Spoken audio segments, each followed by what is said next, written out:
સુરેન્દ્રનગર મહાનગરપાલિકાની બેદરકારી સામે આવી છે। સિંગલ યુઝ પ્લાસ્ટિકના વપરાશ અને વેચાણ પર પાડવામાં આવેલા દરોડામાં 20,000 કિલોથી વધુ પ્લાસ્ટિક જપ્ત કરવામાં આવ્યું છે। જો કે મહાનગરપાલિકા પાસે તેને સુરક્ષિત રાખવાની કોઈ વ્યવસ્થા ન હોવાથી જપ્ત પ્લાસ્ટિકને ખુલ્લા કમ્પાઉન્ડમાં રઝળતી હાલતમાં મૂકી દેવાયું છે। ફાળવેલા ગોડાઉનમાં ઓફિસની સુવિધા ન હોવાથી આવી સ્થિતિ સર્જાય છે।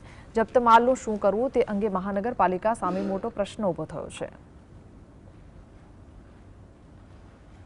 સુરેન્દ્રનગર મહાનગરપાલિકાની ટીમ દ્વારા પ્લાસ્ટિક વેચાણ અને વપરાશ ઉપર દરોડા પાડવામાં આવી રહ્યા છે।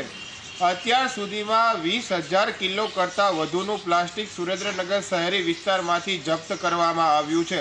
પરંતુ હવે એવા પ્રકારની પરિસ્થિતિ સર્જાઈ છે કે પ્લાસ્ટિક તો જપ્ત કરવામાં આવી રહ્યું છે, પરંતુ તેને મહાનગરપાલિકા દ્વારા મૂકવાની કોઈ પણ પ્રકારની વ્યવસ્થા નથી। કેમેરામેનને કહીશ કે સીધા લાઈવ દ્રશ્ય દેખાડશે। આ મહાનગરપાલિકાનું કમ્પાઉન્ડ છે।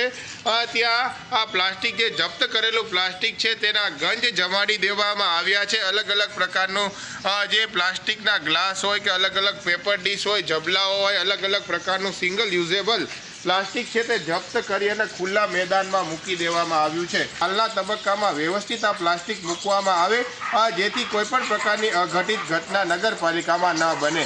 Fazal Chauhan, GSTV news, Surendranagar.